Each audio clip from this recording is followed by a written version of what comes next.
같이 고백합니다. 예수님 부활하셔서 지금 우리와 함께 하십니다.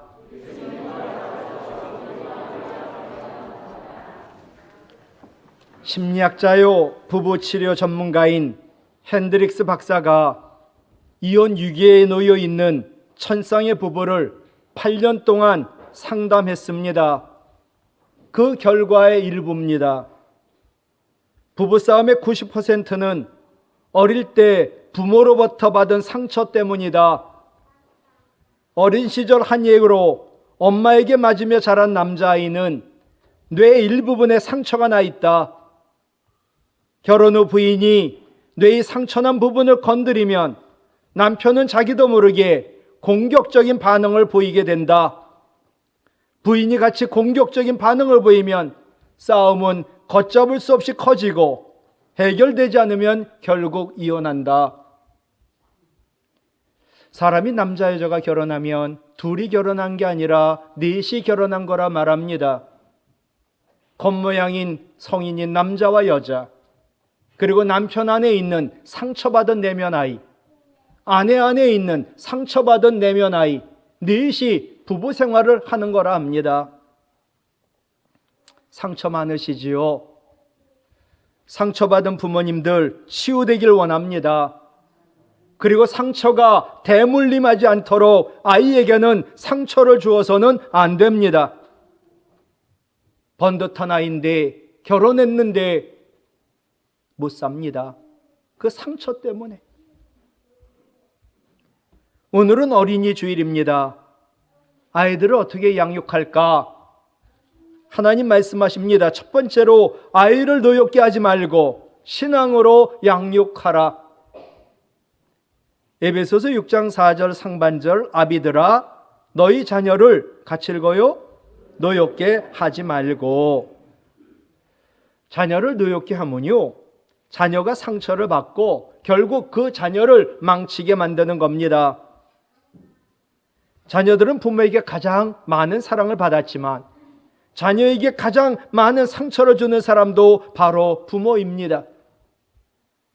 그러므로 부모는 아이들을 상처 주지 않도록 아무리 화가 나도 말과 행동에 정지선을 지켜야 합니다. 우리가 나가기만 하면 도로의 안전을 위하여 정지선이 있습니다. 마찬가지로 가정에도 가정의 행복과 평화와 안전을 위해 정지선이 있어야 합니다. 그런데 정지선 앞에는 빨강, 노랑, 녹색 신호등이 있습니다. 이 신호등을 무시하면 큰 사고가 납니다. 가정에도 지켜야 될 신호등이 빨강, 노랑, 녹색 신호등이 있습니다. 지금 위급합니다. 빨강불입니다. 용서를 구하든지 용서해야 안전합니다. 노랑불입니다.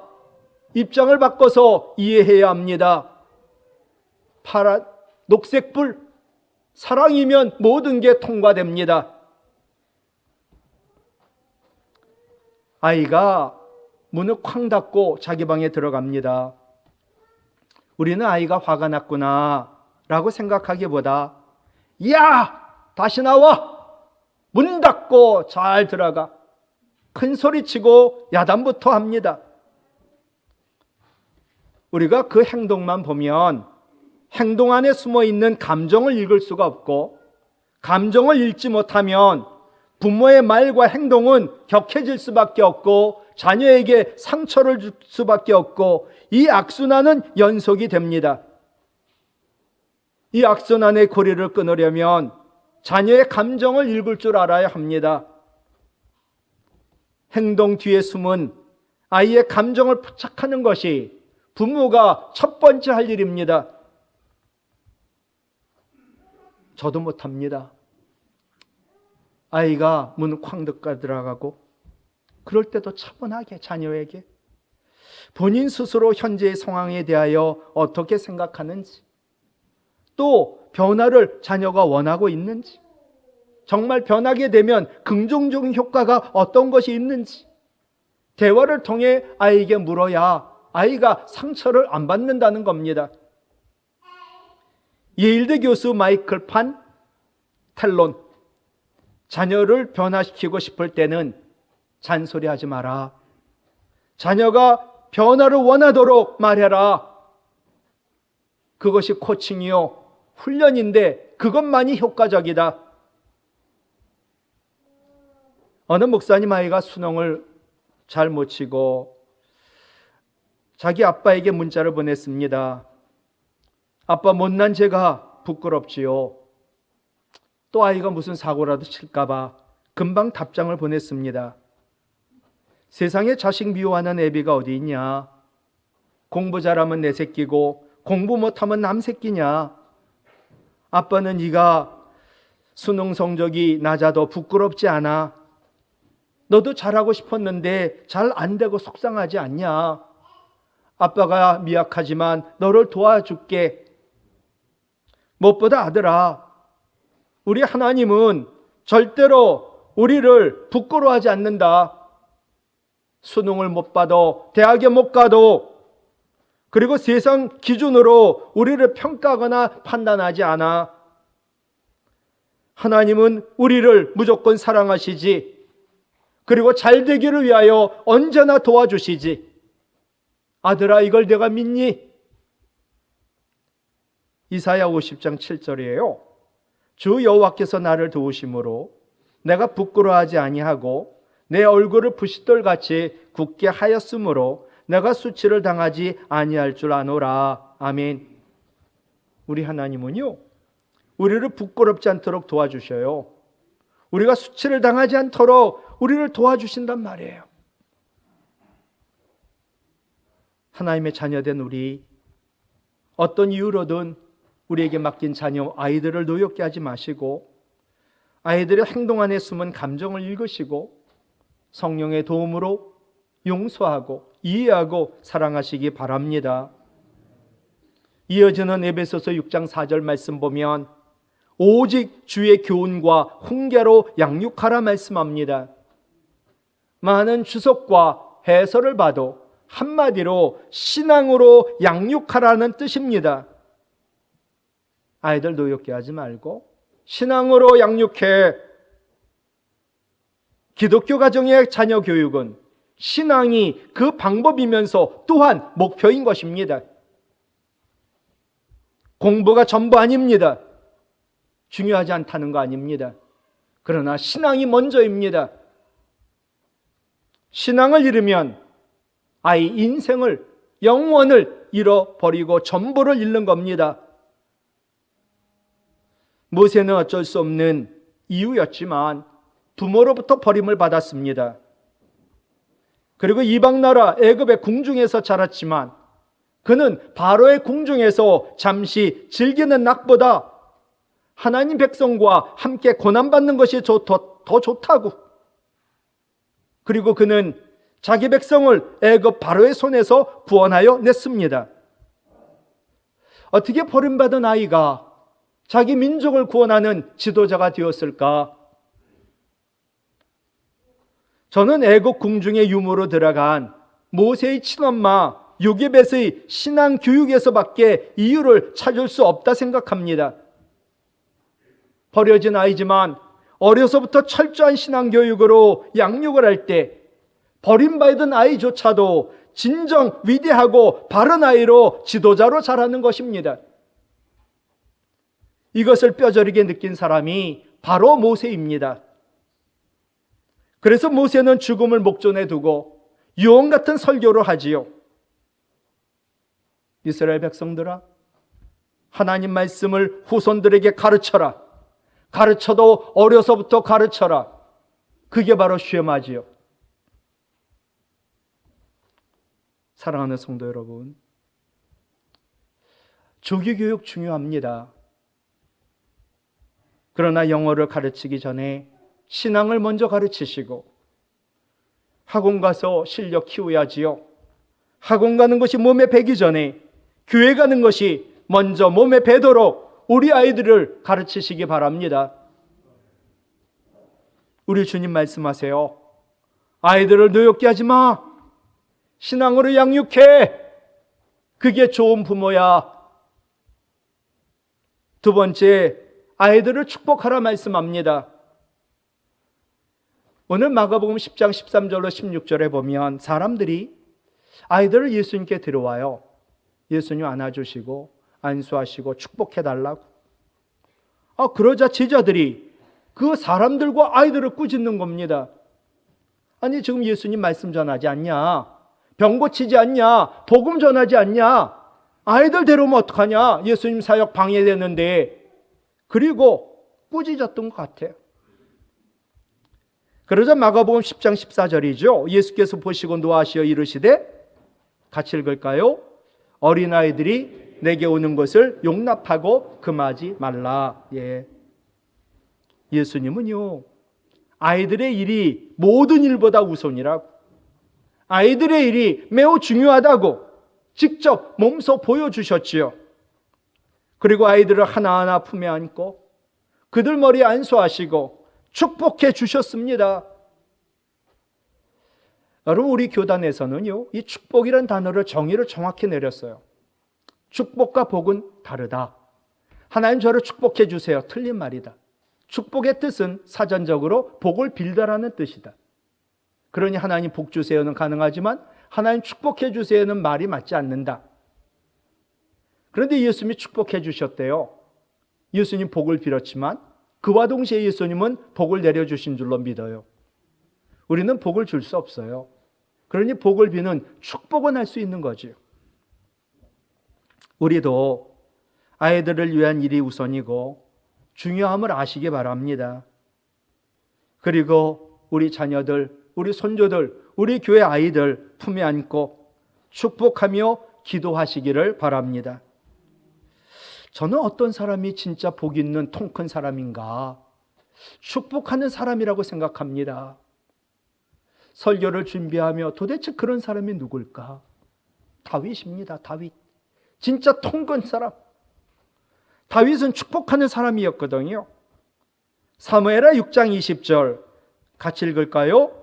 다윗이 자기 가족에게 축복하러 집으로 돌아오매. 그날 엄청나게 큰 행사가 있었고요. 저녁이 되니까 너무 피곤한 거예요. 빨리 집에 가야지. 씻고 저녁 먹고 쉬어야지. 그런데 집에 돌아온 이유가 가족에게 축복하기 위하여 돌아왔다는 거예요. 이 지금 사무엘하 6장 20절 바로 앞에 보면 그날 무슨 일이 있었냐면 하나님의 언약궤가 예루살렘으로 들어온 겁니다. 다윗은 너무 기뻐가지고요. 에너지를 완전히 쏟으며 춤을 췄지요. 그리고 왕으로 자기 백성들을 축복했어요. 사무엘하 아까 6장 20절 바로 앞에 6장 18절. 그날 다윗이 번제와 화목제 드리기를 마치고 엄청난 제사를 드렸어요. 같이 읽지요? 만군의 여호와의 이름으로 백성에게 축복하고. 아멘. 진짜 훌륭한 왕입니다. 자기 백성들 위하여 복을 비는 축복의 사람. 그리고 저녁이 되어 피곤한데 이제는 가족을 축복하러 집으로 돌아온 거지요. 사랑하는 성도 여러분, 우리도 다윗처럼 이 나라 이 백성을, 또 모든 아이들을, 그리고 우리 가족을 축복하는 축복의 사람 되시기를 바랍니다. 그럼 어떤 사람이 축복하는 사람이 될 수 있을까? 속 좁은 사람, 저 같은 사람도 참 힘든 것 같아요. 이 통이 좀 크고요, 자존감이 있고요, 넉넉한 사람만이 축복할 수 있어요. 이런 걸 한번 제가 읽어드린 것 같은데, 희한하게도 사람은 적을 통해 자신의 정체성을 확인한다. 그리고 그 적과 겨루어 이김으로 자기의 우월성도 확인한다. 그래서 적이 없을 때는 사람들은 적을 만들어 발명해낸다. 그렇게 만들고 창조한 적을 악마화시킴으로 자신들이 존재론적으로 우위하다고 확인한다. 꼭 접니다. 오민석 교수의 책 경계에서의 글쓰기라는 책의 한 구절이거든요. 우리에게는 두 가지 적이 있어요. 실제적인 적, 내가 만들고 발명해낸 적. 문제는 내가 발명해낸, 만들어낸 적이 문제지요. 나의 생존을 위협하는 적이 아닙니다. 단지 나와 다르다는 이유로 만들어낸, 내가 만든 적입니다. 당연히 다름은 틀림이 아닙니다. 다름과 차이를 인정하지 않을 때 내가 내 의가 강하고 율법에 매여 가지고 완전히 나의 기준이 딱 작아 가지고 사람을 품지 않고 넓지 않을 때 우리는 적을 만들어냅니다. 이렇게 자신과 다른 남을 악마화 시킴으로 나를 정당화하는 사람 거의 똑같습니다. 정체성이 약합니다. 자존심은 강합니다. 열등감이 많습니다. 그거를 포장하려고 공부하고 학위도 받고 세상 타이틀로 포장을 합니다. 가진 게 없어도 넉넉함과 자존감이 있는 사람만이 남을 축복할 수 있습니다. 여러분 이런 말 들어보셨어요? 행복한 짜장면은요, 짬뽕을 인정하고 사랑하고 축복한다. 예. 야 짜장, 너는 국물도 없고 얼큰하지도 않아. 너 해산물도 별로 없잖아. 근데 본인이 행복하니까, 여유가 있으니까, 내가 하나님 자녀니까, 내가 주님 안에서 행복해야 되고요. 내가 주님 안에서 자존감이 있어야 돼요. 그리고 하나님이 주신 사명과 비전이 있는 사람만이 남을 축복할 수 있는 넉넉함이 있거든요. 아버지 이삭, 아들 야곱을 축복했지요. 창세기 27, 28, 29. 하나님은 하늘의 이슬과 땅의 기름짐이며 풍성한 곡식과 포도주를 내게 주기를 원하노라. 아버지가 아들에게 축복한 내용이에요. 29절. 만민이 야곱 너를 섬기고 열국이 야곱 네게 굴복하리니 네가 형제들의 주가 되고 내 어머니 아들들이 네게 굴복하며 같이 읽죠. 너를 저주하는 자는 저주를 받고 너를 축복하는 자는 복을 받기를 원하노라. 아멘. 이게 아버지 이삭이 아들 야곱을 축복한 내용이거든요. 여러분 보세요. 28절 상반절. 하나님은 하늘의 이슬과 땅의 기름짐이며 풍성한 곡식과 포도주를 내게 주기를 원한다. 이렇게 축복했죠. 물질의 복을 축복했어요. 왜? 그래야 복의 근원이 되니까. 두 번째, 만민이 너를 섬기고 열국이 네게 굴복하리니. 다 나를 섬기는 섬김과 그리고 승리의 복을 축복했지요. 그래야 높은 자가 되어 낮은 자를 섬길 수 있으니까. 세 번째로 너를 저주하는 자 저주받고 너를 축복하는 자 복받는다. 하나님 내 편입니다. 여러분 나 저주하면 저주받아요. 나를 축복하면 여러분 복받아요. 하나님 내 편이거든요. 예. 저는 성경에서 최고의 복을 받은 사람이 누구냐? 야곱이라 분명히 말할 수 있습니다. 왜냐하면 첫 번째로 그는 하나님 사랑받았거든요. 아니 독차지한 것 같아요. 제가 보면 구약성경 끝나면서 말라기 1장 2절로 3절 내가 야곱은 사랑하였고 에서는 미워하였다. 하나님 왜 그런지 잘 모르겠어요. 하나님 말씀이니까. 구약을 끝나면 하나님은 얼마나 야곱을 사랑하는지 내가 야곱을 사랑했다라고 이 말씀으로 끝내더라고요. 여러분 능력 있는 사람이 내가 정말 사랑받고 싶은 사람이 나를 사랑해 주는 거예요. 와, 아마 잠을 못 잘 것 같아요, 저는. 그런데 하나님이 생명과 만복과 모든 것의 주인 되는 하나님이 나를 사랑하는 거예요. 복 가운데 가장 큰 복인 줄 믿어요. 두 번째는 이스라엘이에요. 야곱. 이제 이스라엘이 내 이름이 될 거야. 창세기 35장 10절. 내 이름 부르지 마세요. 근데 내 이름이 나라 이름이에요. 야, 내 이름 부르지 마. 이스라엘, 이스라엘. 사람들이 자꾸만 부르는 거예요. 한번 생각해 보세요. 내 이름이 나라 이름이 됐다. 세상에 이런 복이 어디 있어요? 네. 세 번째, 내 자녀들이 우리나라 12지파 지도자가 된 거예요.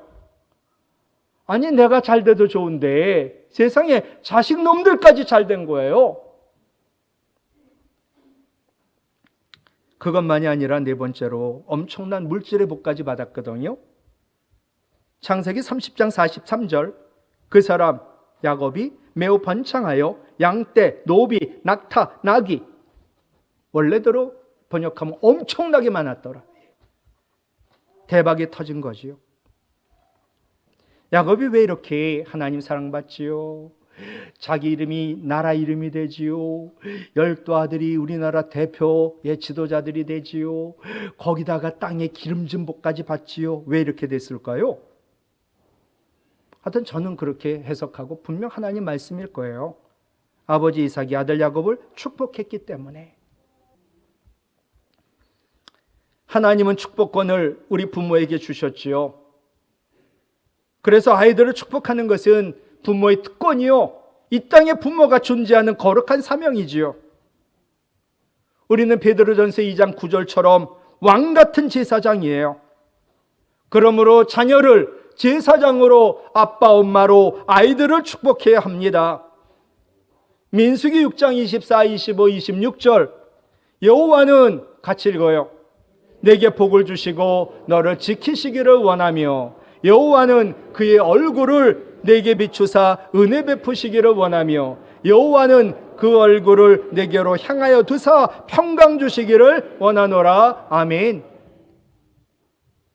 이스라엘의 제사장들이요, 자기 백성을 축복한 내용이거든요. 여러분, 우린 제사장이고요, 왕 같은 제사장이고요, 하나님 소원을 이루어 드려야 돼요. 하나님 소원은 3가지. 우리에게 복 주시는 거, 우리에게 은혜 주시는 거, 우리에게 평강 주시는 거. 우리도 이제 자녀들 축복해야죠. 내용은 하나님 우리 자녀들 복에 복을 주세요. 우리에게 믿음 주시고 우리 아이에게 하나님 사랑 주시고, 그래서 하나님과 이웃을 사랑하고 우리 아이가 힘들고 어려워도 주님께 소망을 두는 그런 아이 되게 해주세요. 2번째, 땅에 기름진 복이지요. 지혜도 있고 지식도 있고 학문도 있고 세상의 머리가 되어 세상을 섬기도록 필요한 물질도 주사 복의 근원 되게 하시고, 복의 복을 주세요. 복의 근원 되려고 하나님 은혜 주세요. 은혜 위에 은혜를 더하사 우리 아이가 은혜의 통로가 되게 해주세요. 하나님, 우리 아이가 힘들고 어려워도 상황이 나빠도 세상에 줄 수 없는 평강이 있는 평강에 평강을 더하사 평강이 샘 같게 하시고 평강의 강이 되게 하시고, 자녀를 위해서, 아이들 위해서 하나님께 복과 은혜와 평강을 구하는 부모의 축복의 기도는 생명의 근원이 되고 삶의 의미가 될 줄로 믿습니다. 훌륭한 믿음의 부모가 있어야 훌륭한 믿음의 자녀가 있을 수 있습니다. 여러분에게 물어볼게요. 여러분은 믿음의 부모입니까? 아니면 공부만 시키는 학부모입니까? 공부 가르치지 말라는 것도 아니고, 학업이 중요하지 않다는 것도 아니고, 대학 가야 된다고 다 중요합니다. 그러나 그게 먼저가 아닙니다. 학부모가 아닌 훌륭한 믿음의 부모들 되시기 바라요. 그리고 주 안에서 늘 거룩한 자존감과 주님 주시는 행복과 사명이 넘치길 바라요. 그래서 우리 자녀들, 우리 아이들, 그리고 우리의 이웃을 축복할 수 있는 넉넉함이 있는 축복의 사람 되시기를 간절히 바랍니다. 말씀 마칠게요. 아이들 어떻게 양육할까? 아이들 노엽게 하지 말고 신앙으로 양육하며 축복하는 좋은 부모, 좋은 어른이 되어 우리 가정 좋은 가정 만들고, 우리 교회 좋은 교회 만들고, 우리나라 좋은 나라 만들어 하나님 나라가 임하기를 주님의 이름으로 부탁을 드립니다.